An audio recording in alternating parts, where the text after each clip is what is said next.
We're learning the Sicha, Chelek Yud Zayin, the second Sicha to Parshas Vayikra. And we're using the Sicha as it is translated into Lashon HaKodesh, available on the website, on the app of Project Likud Sichas. The Seder HaKorbanos shedinei mevuran mipashaseinu bo tchila korban oila mincha v'shlomim shem korbanos nedava. In our Parsha, which lists the different types of korbanos. So first the Torah lists the korban oila, mincha, and shlomim, which are nedover korbanos. The Moshe Pirush Rashi taking b'tchilas haParsha al hanemar odom ki yakrif mikem. Rashi, right in the beginning of the Parsha, explains the words odom ki yakrif mikem. Says Rashi, keshe yakriv bekorbanos nedover dibarinyin. When he'll bring a korban, in other words, it's not an obligation. It is when a person decides to donate and voluntarily bring a korban. And only afterwards does the Torah talk about chatos v'osham shem korbanos chayva, obligatory korbanos. The Rebbe asks a simple question. While it is true that the implication of the pasuk is, as Rashi says, that it's talking about voluntary korbanos, the question though is on the pasuk itself. Why indeed did the Torah begin with the korbanos nedava?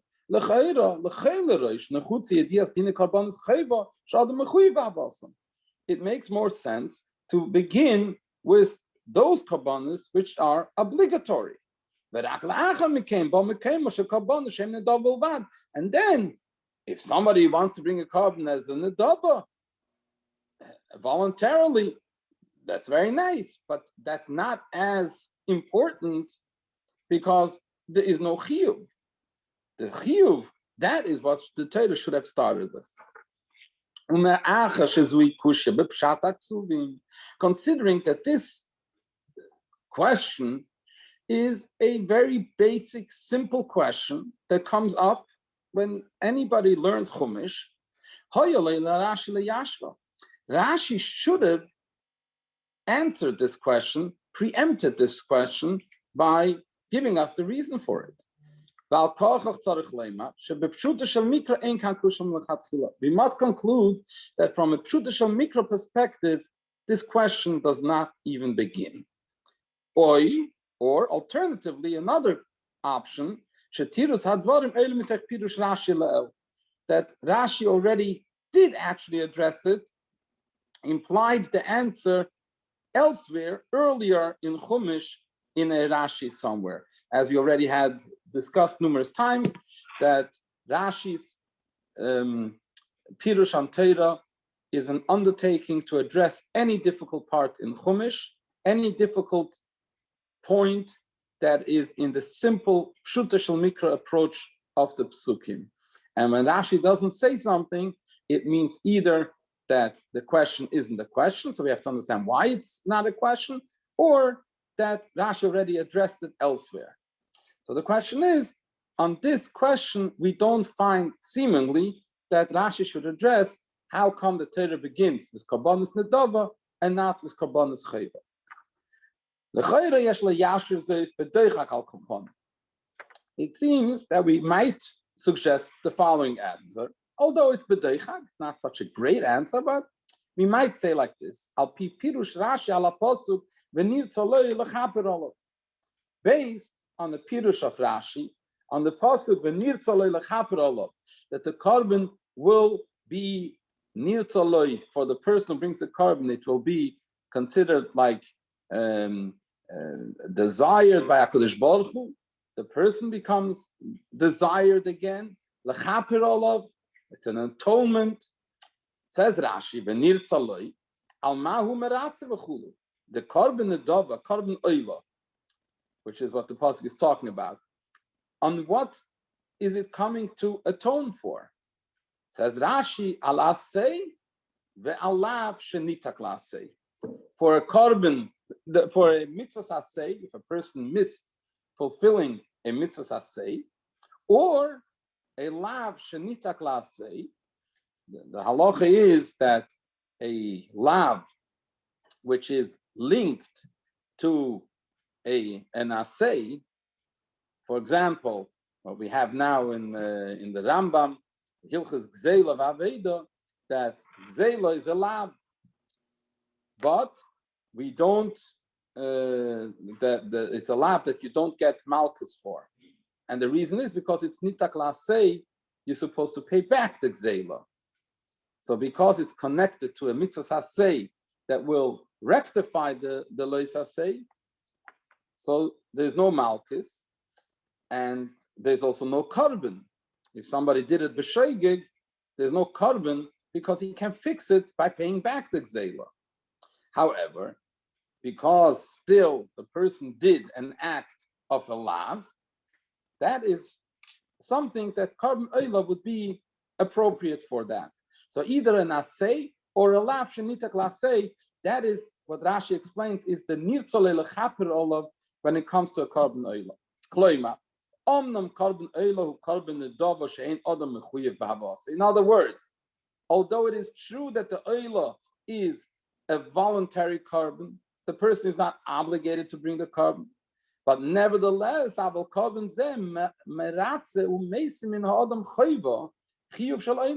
nevertheless, it does remove from a person a certain obligation, or chayva here not meaning obligation, but like a chayv, like he owes something to HaKadosh Baruch Hu because he's like chayiv and einish really. He is deserving of a punishment, and this korban oila will remove that punishment.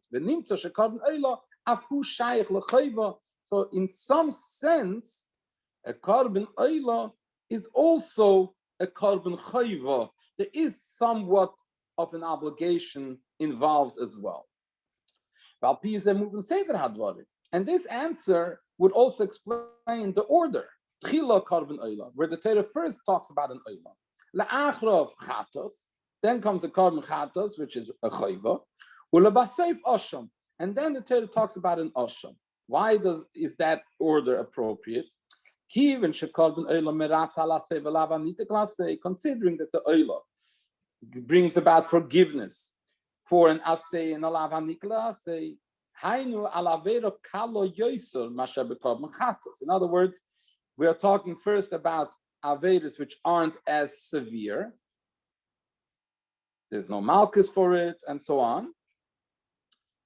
And then, and that's less severe than those avedas for which one is obligated to bring a korban chatos. Habola chaper al avedas chamuras. A chatos is for those avedas which are already more chomur. How chomur? How severe? It is such a type of an aveda that if a person does it willingly, he's chayiv kodes. So that is a very severe aveda. So when he does it b'sheigig, he's chayiv chatos. A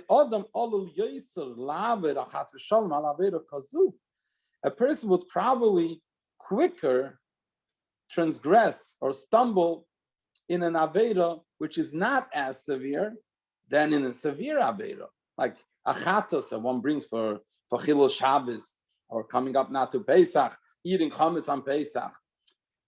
That is something that hopefully a person will not so easily transgress, even b'sheigeg, that he will then be obligated in a korban chatos, and probably more commonly would a person miss in the mitzvah asay, or would a person be over on the lav shenitak lasay. Umimele hachiyuv bekorban oila motziyes ben achatos. So therefore, the Torah would start with oila because that's obviously more common, and then chatos. Umikol mokim, nevertheless, hachatos kedems l'asham. But still, the chatos would still come before the asham. The fisha chatos boal kama v'kama avedas. We know that the korban chatos covers a whole range of avedas on which a person would bring a korban chatos. The ilu ha'asham bo rak al inyan mesuyamim. Korban asham is only for some specific avedas, just a handful which the Torah lists. Ach bir zeh eina miskab.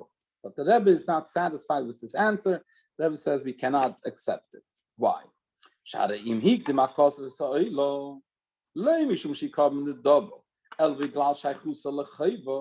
If the Torah brings first the carbon oila, not due to the fact that it's a carbon adova and carbon adova deserves to be in first place. Rather,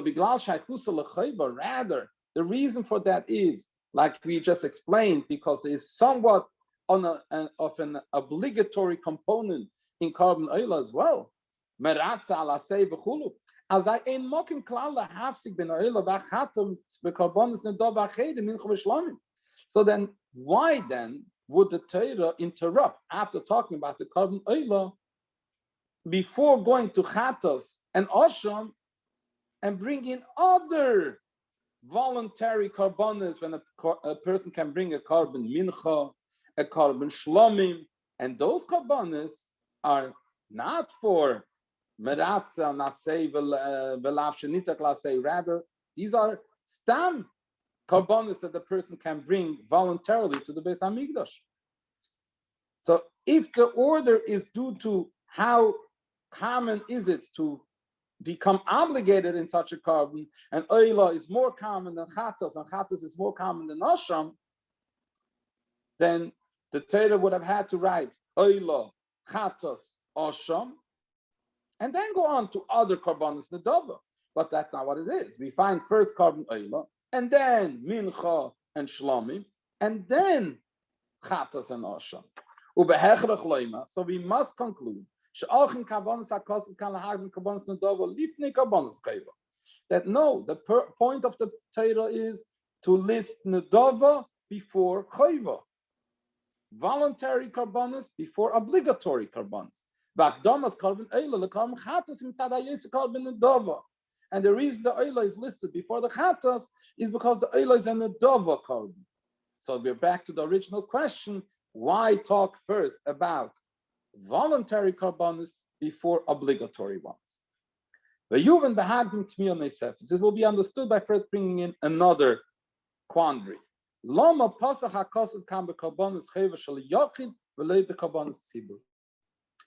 would the Torah begin with carbonas that an individual brings before talking about the carbonas that the tzibur, the whole Klal Yisrael collectively have to bring?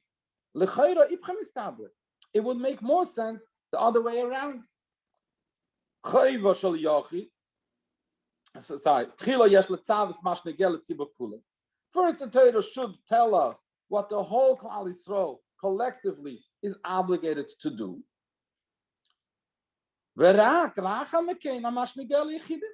And only afterwards start talking about what has to do with individual people. We might answer that Karbonis Tzibur Shayachim Beikal is Manim Yuchadim Bashon. Karbonis Tzibur have to do with certain times in the year. Shabbos, Yom Tov, V'chulu. There are Karbonis that you bring every Shabbos, there are Karbonis you bring on Yom Tov, Karbonis you bring on each Yom Tov has a different carbon, and Rosh Chodesh. There are different times when you bring various types of Karbonis. Masha'en can be Karbonis Yachid. Carbon yachid, an individual carbon that can be brought to Beis Hamikdash any time of the year. You can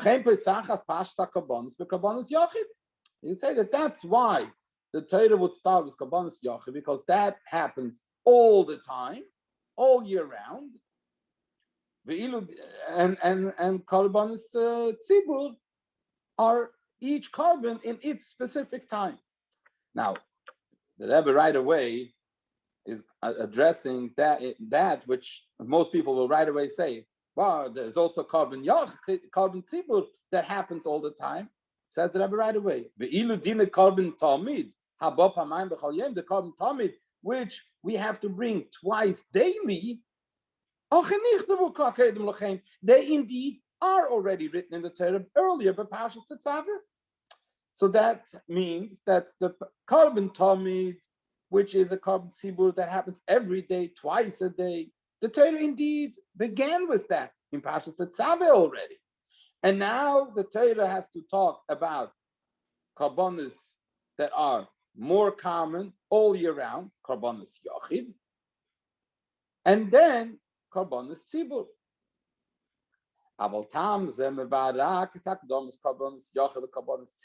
the Rebbe that still does not fully answer, because that only explains why the karbonis of the individual are listed before the karbonis of the cloud.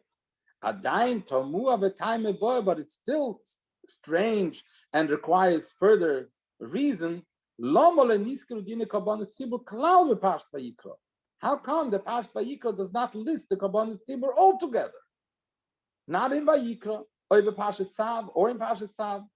Elorak beParshas Achre Emer, uBeikra beParshas Pinchas. The Kabbanis Tzibur follow later on in Sefer Vayikra. It's only in Parshas Achre Emer, Parshas Emer, and most of them in Parshas Pinchas of all the Kabbanis of the different Yomim Tovim and Rosh Chodesh and Shabbos and so on. So, if we are talking about karbonis, bring up all the karbonis that the tzibur is chayiv together with all the karbonis. Yes, carbon yachid comes first, let's say, because it's all year round. But still, the karbonis tzibur should follow right after that. But no, there's a whole gap where the Torah talks about various dinim, tzoras, and different types of tumors, and only later does the Torah come back to talking about the Kabbanis Tzibur.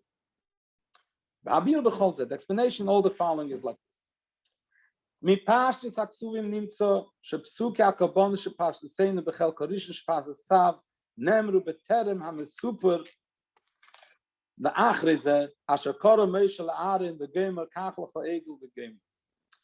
When we look at the psukim, it seems that the psukim of this week's parsha and also the beginning of the next week's parsha, Parshas Tzav, all were said before what follows after that, which is the Chanukas HaMishkan, that Moshe called Aaron and his sons, and they did. And Moshe Rabbeinu said, "Kach l'cho egel v'gemer, take a calf and bring a carbon." The Seder Chinuch Aaron Ubanu B'Shmini L'Miluim on the 8th day of the Shmeinas Yemei HaMiluim, which began before Rosh Chodesh Nisan, and on the 8th day, Rosh Chodesh Nisan, that was the Shmini L'Miluim, and that's Pasha Shmini, Vayikra Tzav Shmini. So it seems that Vayikra and Tzav were all said before we got to that Shmini. So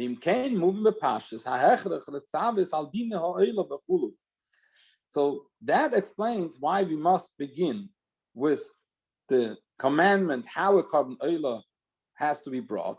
Aaron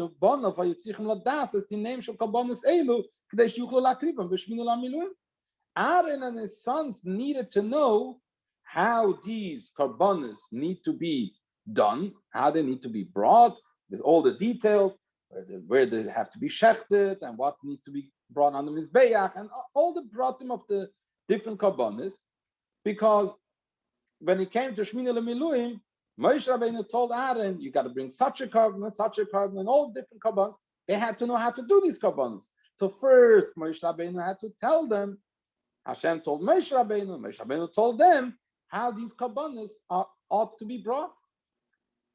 So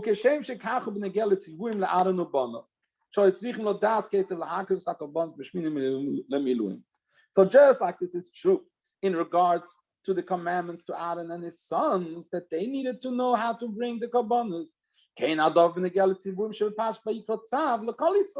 So the same logic is true also about the commanding Klal Yisrael in general about all the karbonos.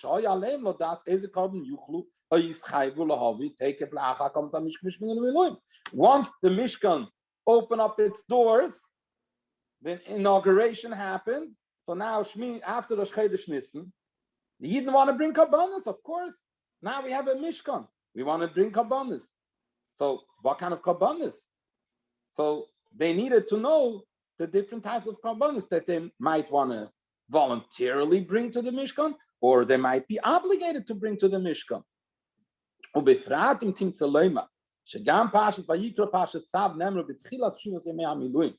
Especially if we'll accept, which the Rebbe quotes from the Ramban and other places, that the Pasha Vayikra and Tzav were actually said at the beginning of the first 7 days of the Miluim, before the Yom HaShmini. Azai tochen shadinim hamivwarim bepashas Vayikra v'Tzav hayanegim leirak liyom HaShmini lemiluim elo lekol shmenes mea miluim. So then it is possible that it wasn't only important in order to know how to act on the 8th day, but it was negeya important for all the 7 days before that as well.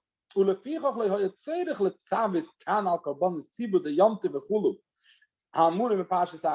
was no need at this point in history, in the 7 days preceding Rosh Chodesh Nisan, to give us the mitzvahs for the karbanos of the tzibur, which will be written only later on in Chumash. Emer Pinchas, Achre Emer and Pinchas, Shekein le'nemru kan ela karbanos shedinei michel nisnegim take b'shas maaseh. Because right now, what the Torah is listing is only those karbanos that can be relevant right now. And right now wasn't Yom Tov, wasn't Rosh Chodesh.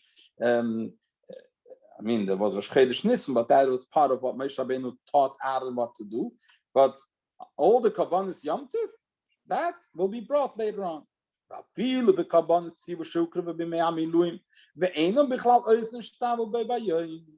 Even the karbanos tzibur, which were brought b'poyel already in the days of inauguration of the Mishkan, and they are not part of the ones shnitztavu b'bayim under Yom HaShmini, like kekab of the Shabbos Rosh Chodesh. There was obviously a Shabbos in these Shmeines Yom Shivas Yemei HaMiluim and the Yom HaShmini, and also Rosh Chodesh Korban. Who was the one who brought the karbanos in those 8 days? So in the first 7 days, everything was done by Moshe. And even on the 8th day, there were certain karbanos, the specific karbanos that Aaron brought, but also Moshe did the regular. Considering that it was Moshe who brought these karbanos, and we know that already because Rashi already wrote that in Pashas Tetzaveh and in Pashas Pekudei, that Moshe Rabbeinu served like as a Kohen Gadol in those days. So there was no need, no necessity to teach the whole Bnei Yisrael, the entire Klal Yisrael, Kascholas HaPasha, Dabra Bnei Yisrael, Vayikra Hashem Moshe, Dabra Bnei Yisrael, speak to all the Yidden as Dine Karbanos Elu. At this point, there was no necessity to teach them the Karbanos Tzibur, even those that were brought already, like Karban Shabbos and Rosh Chodesh, because right then, Moshe was the one who did that anyways, and he knew the halachas, and that's it. Moshe Rabbeinu knew which Karban needs to be brought. He knew how to do it. Just like he knew the dinim of all the other karbanos that were brought in those 7 days, including the karban of Shabbos and Chatos. Now, based on this, we can now understand the reason why the Torah begins with karban nedava, and not the obligatory ones. Because we are now talking about specifically the Yemei HaMiluim,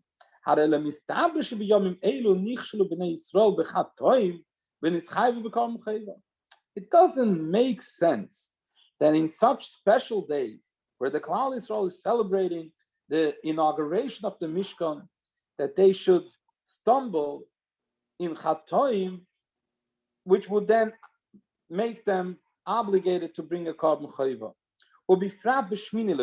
Specifically, talking about the 8th day. On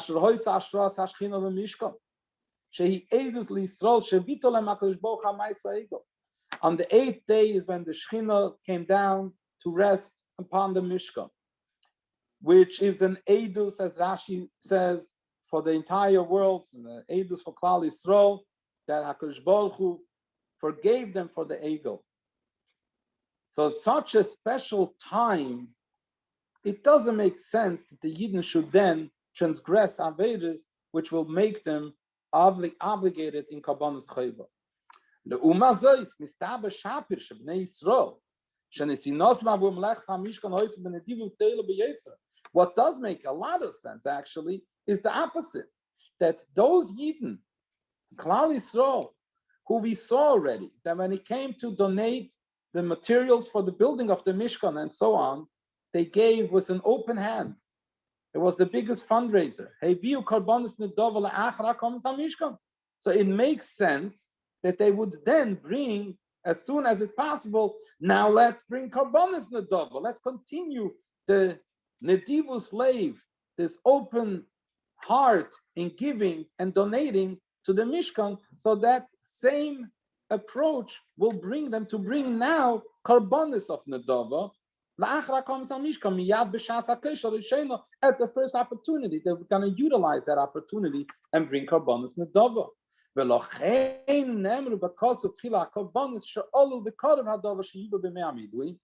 That is why the Torah starts first with those Karbonis, which very much possible that these will be brought already in the Yemei HaMiluim, which are Karbonis Nedova, and only after those we might also need Karbonis Chayva. But first the Torah will start with Karbonis Nedova. And that answers why it's all the Karbonis Nedova. Oila, Meincha, Shlomim. The Torah will list all the different types of Karbonis Nedova because Yidden will come and they want to know what kind of Karbonis Nedova can we bring. So all the Karbonis Nedova, that is how Pashas Vayikra has to start. Habir bepnimis ha'inyanim betam shepasach kos l'tchil b'karbonos nedova yuvim behag. Until here, the Rebbe explained it from a pshuta shel mikra, nigle approach. Now the Rebbe is going to explain it in a pnimistige way, al pichsidis, in a deeper way. And we'll understand it by first bringing in a more general point. Yodua be'inin ha'karbonos she'ikaru karbonos machshavos ha'adam beis habos ha'karbonos. We know that the main point in Karbonis is not just the Shchita and bringing the Gashmisige carbon, but a major component is the person's intention, the person's thoughts when the carbon is brought. As it says in Menochis, Echad Hamarbe ve'echad Hamamit u'bilvat shechav libel hashamayim. One person brings a big animal, another person brings a little bit of flour and brings a carbon mincha. The Gemara says, it doesn't make a difference if you bring a lot or a little, many carbonis, or just a few, or what type of carbon. As long as your heart is mischaven and intending to offer for HaKadosh Baruch Hu. And also carbonis which aren't nedova, that they're meant to atone for a person's sins. In the kapara zui beikum mitzah machshavos ha'adam, how does it function? It's not just, oh, I bring this animal and making a chatos and that wipes off the sin. It is again the person's kavana that is very, very part and important of it. Kebir Ramban shebe'ez havas carbon tzarich adam ha'makriv lachshev. The Ramban famously writes that when a person brings a carbon, he ought to think the following: Ki choto lelekov begufi v'nafshe.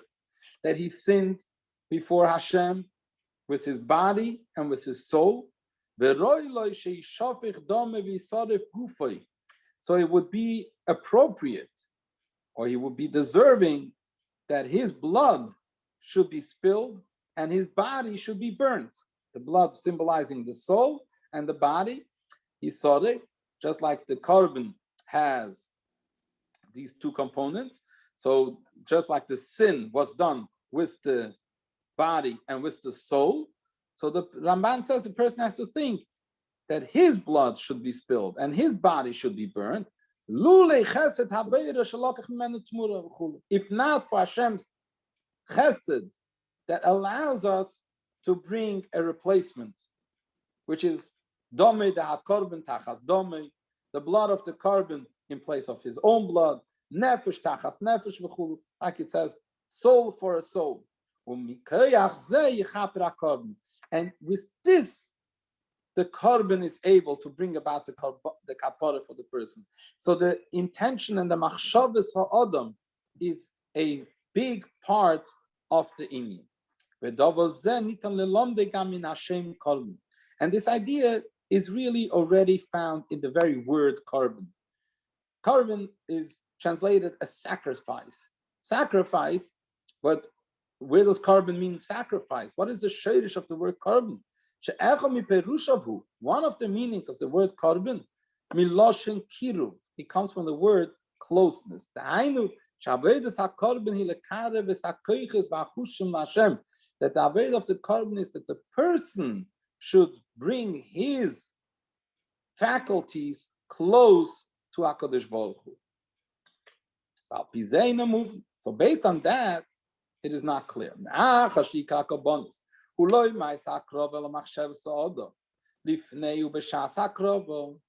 If the main point is not so much the physical maisa of the korban, how you shecht it and bring the different parts on the mizbeach and all that, rather that the main thing is the person's thoughts before and during the bringing of the korban. So how come that the Torah does not mention in any way this idea of machshava and kavanah? The Ramban writes it. We have the Gemara in Menachos, which we quoted. But if this is the main component and how the korban has the ability to do anything, then how come the Torah doesn't write it anywhere in Torah Shebiksav? For this purpose, the Torah writes first the Kabbanas Nadava.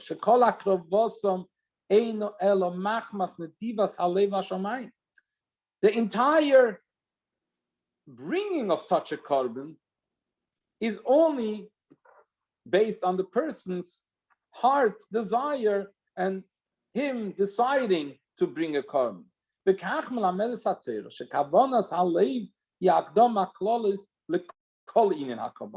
By starting with these type of kabbanas, the Torah tells us that this is really the basis and the foundation of the whole idea of kabbanas altogether. This is the main component of all them kabbanas, even the kabbanas chayva, which will be written about later in Chumash, later in the Pasha.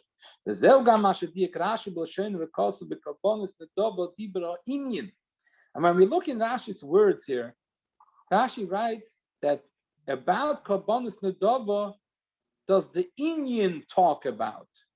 Inyan, not that this pasuk is talking about kabbanas nedava, or this parsha, or these psukim. The inyan is talking about kabbanas nedava. Hainu inyan ha-kabbanas b'chalusei. In other words, the inyan of kabbanas in general has to do with this nedava component. Kol ha-kabbanas hem be'etzim kabbanas nedava. In some way, all kabbanas are really a nedava korban. Lefisha b'chol ha-kabbanas ha'ikar hu nedivus halei ve'kabbanas makriv ha-korban. Because all kabbanas, even the kabbanas chayva, really, what is the underlying factor?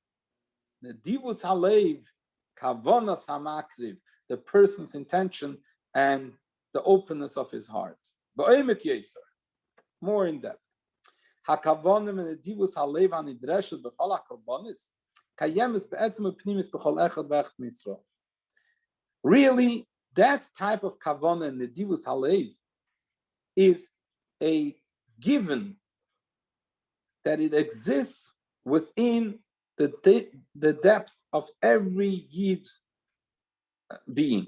Ein zes ela shebekabanas nedava shemevi adam levi shushem chuy muchem v'zakim between nedava ish metein ateiv nikeres hapnim shle begilu. It's just that when it comes to kabanas nedava, which a person doesn't bring because he's obligated and has to bring them, but he brings it out of his own volition, his goodwill, in those kabbanas, it is more revealed that it is the nedivus halev that drives drove him to bring this carbon. So it's more revealed, but it really exists by every carbon.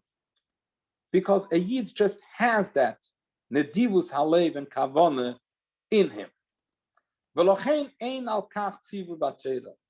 So that's why the Torah does not see a need to command that. And Rashi is only coming to describe to us what is already there in place anyways. The karbonis nedava diber ha'inyan. Kol karbonis hinam karbonis nedava. All karbonis are by definition karbonis nedava. Ki bechol ish Yisrael kayemis nedivus halev ha'kavana mitzat pnimius v'nishmasei. Because in every Yid, from the pnimius, from his pnimius and his neshama, he has this nedivus halev and kavana. And this is not just nice divrei chassidus, but this is something which is expressed also in nigla, in a halacha. Zeh gam mashem utzinu b'karbonis psak din. There's actually a halacha. Yakriv oisei melamed shekoifen oisei. Yakriv oisei, he has to bring the carbon. Say Chazal shekoifen oisei. He is being compelled and forced to bring the carbon. Chatas when he's chayiv a carbon. Yochel bal korche. So the Gemara asks, what do you think? Like bal korche against his will? Talmud le'mal l'rtzainei. It says that it has to be l'rtzainei with his free will. Okay, how does it work? They force him until he says, okay, I want to bring the carbon. The Rambam explains how this halacha functions. The Rambam is explaining it in the context of get, because also by gittin, there are instances where the halacha is that a husband has to give a get to his wife, but a get has to be given also lerotzen, willingly. If it's a forced get, the get is invalid. So sometimes the halacha is I need to force him to give the get until he says, okay, I want to give the get. Now this seems to be a game. He says he doesn't want, and you give him a few pets and you hit him and you make him say I want. Anybody would say he doesn't really want. He just says it because he wants the torture to stop. But says the Rambam,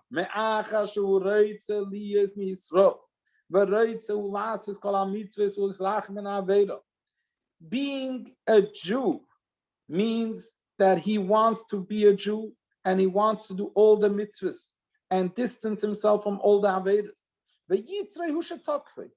It is his yetzer hara that forces him to say otherwise. The yetzer hara got the better of him, and the yetzer hara kidnapped him, has a stronghold on him.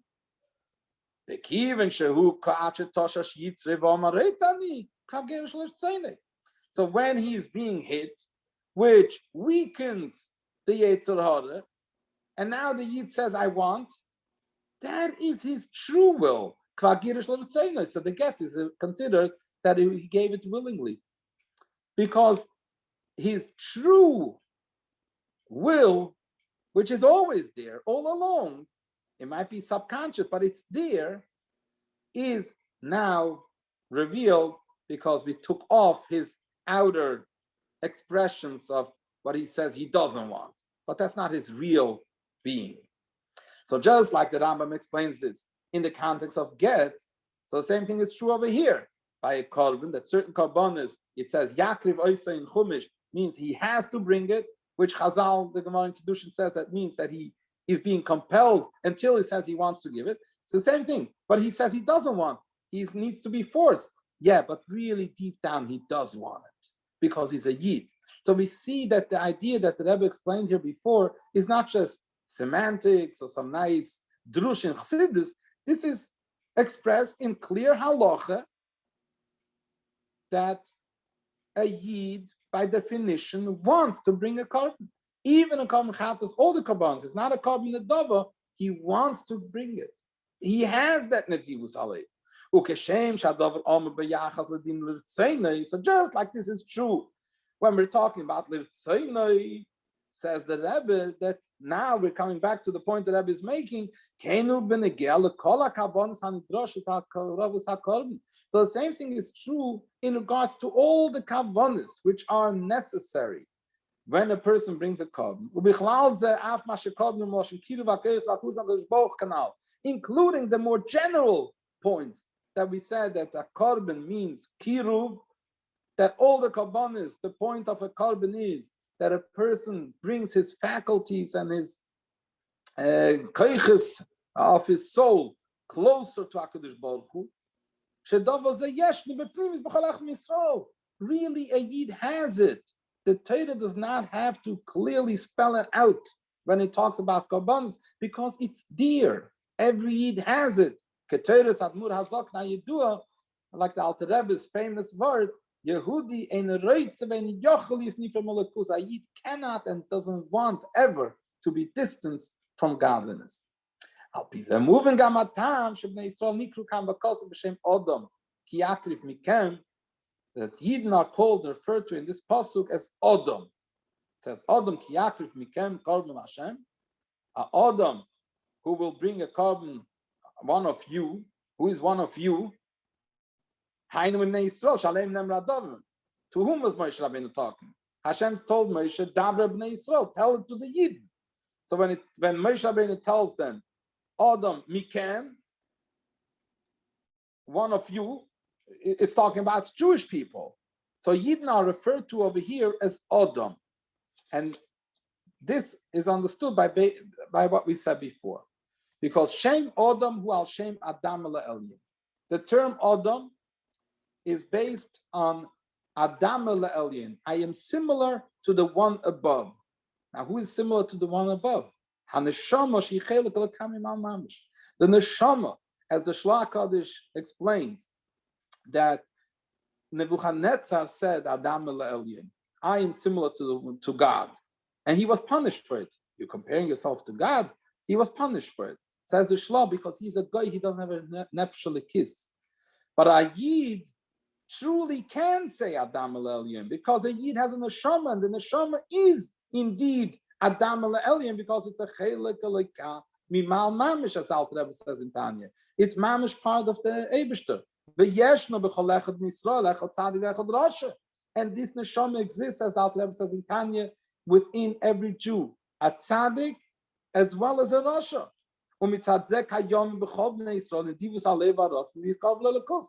And due to that fact, every Yid has in him this desire and this openness of his heart to be close. He wants to be close to the Eibishter.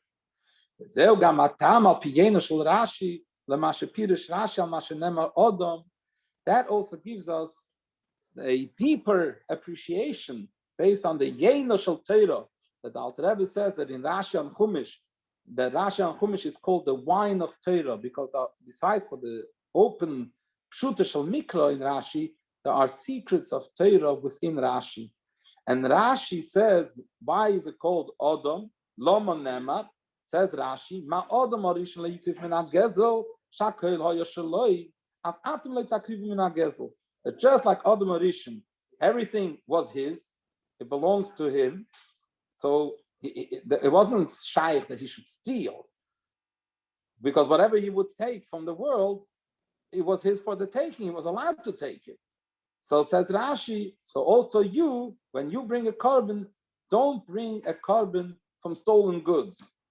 That's what Rashi says here. The lechayra ain't a moving. Matzina begemara shagazel nismat min ha'amur mikem.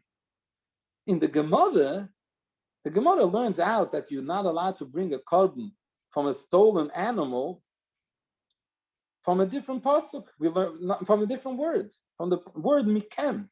Adam ki yakrif mikem. That you have to bring the korban mikem from yours, from that which belongs to you. That's where the Gemara derives it from. So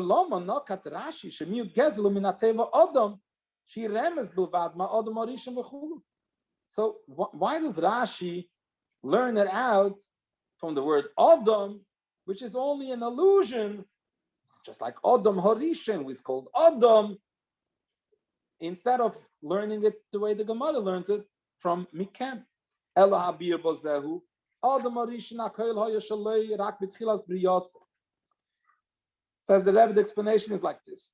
Adam Arishin, when was everything his? Everything was his forever? No. Once more people came into the world, they each were Zoichem in Ahefka, different parts, different land, different animals, and they acquired their things. So everything was his only at the very beginning of his creation. When he was still in Gan Eden before he sinned with the Chet Etzadas. Says the Rebbe, this is the illusion here. This level of Adam Elyon that every Yid has, the neshama that every Yid has is comparable to Adam Arishin as he was before the Chet. When a person is on a level where he really is above and beyond any union of sin altogether. So it's not possible that he should be in a state of obligation of a korban that needs kapara for a sin. And where is that point mainly expressed? In korbanos nedava.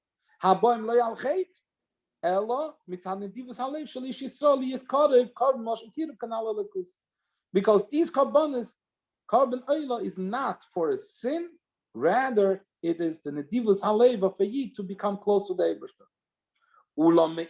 But still, from the other side, but that point really exists by all other korbanos as well. Even a korban that does come for a sin. Canal, as said before, because as soon, immediately, after a Yid makes the decision to bring a korban for his sin, so the Adam in him, the neshama lekis, which is called Adam Elyon, becomes revealed again, which is a level above sins. And with that power, the chet becomes erased and it becomes atoned altogether.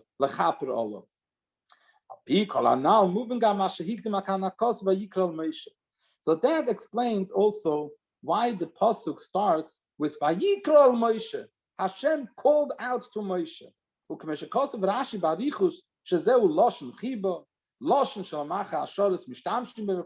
Rashi starts off explaining this week's parsha that this word Vayikra is implying endearment, and it is a term that Malachim use. The Lechaira Aleph Lama Nokat Kenakos V'Rak Parsha Korbanos. First of all, why does the Torah only use this Vayikra when it's talking about Korbanos? All other mitzvahs, let's say Vayikra al Moshe. So why by Korbanos do we find that the Torah will use this term of endearment, this term that Malachim use in this parsha? And Beis Lo Maherich Rashi Kol Kach B'Inyan Zeh Vayikra Lashon Chibur. And also, why does Rashi elaborate so much about this point? But the explanation is, based on what we learned, the first thing that Eden wanted to do, right after the Mishkan was built up, the first thing they all wanted to bring korbanos nedava, which expresses a special endearment that the Yidden felt towards the Mishkan. And as water reflects the face that is shown in the water, so too does the heart reflect the others.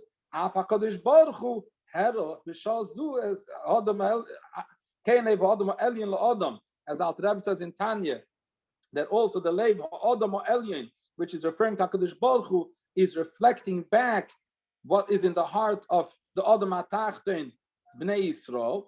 So Hashem also here wanted to show us this special chavivus, and that is why Rashi also elaborates on this point. The Inyan is supposed another point in that. The empowerment for all Avedus Korbanis is Vayikra Moshe. Vehine Kanal Barucha. Ikar Avedus HaKorbanis Nedivus Halev. Like we said before, that the main point of the Korbanis is the Nedivus Halev, that openness of the heart. So that's why first the Torah starts off with this point, because the Nedivus Leivs Dusha Bnei Yisrael Klapa Kadosh Baruch Hu. This Nedivus Leiv that the Yidden had towards Hashem, Nevas Min HaChavivus Shemara Kadosh Baruch Hu Yisrael Vayikra Moshe. We get this because of the Chavivus that Hashem showed the Yidden by Vayikra Moshe. And that explains the conclusion of Rashi, where Rashi says, Vayikra Moshe, Hashem showed Chavivus to Moshe,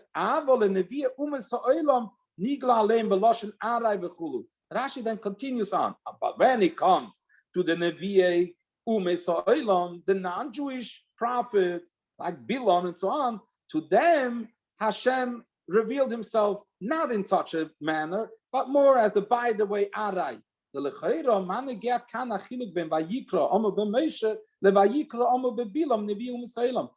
is it relevant here, where we're talking what Vayikra means, to contrast it with what happened by Bilam, where it says Vayikra and not Vayikra? But the point is, like we said before, Benedivus leaves dusha b'chol echad ve'echad Yisrael. This Nedivus leave that every Yid has, regardless of how he appears outwardly. This is where the difference between a Yid and a Goy is. Yisrael hem be'etzem teva kedusha. A Yid, by definition, is be'etzem, good and holiness. And the fact that sometimes there are some negative things, that stems from, as the Rambam writes, the fact that the Yetzer Hara overpowered him, kidnapped him. But Goyim, it's the very opposite. When they have something good, that's not what defines them. That is something that is added on to their being. And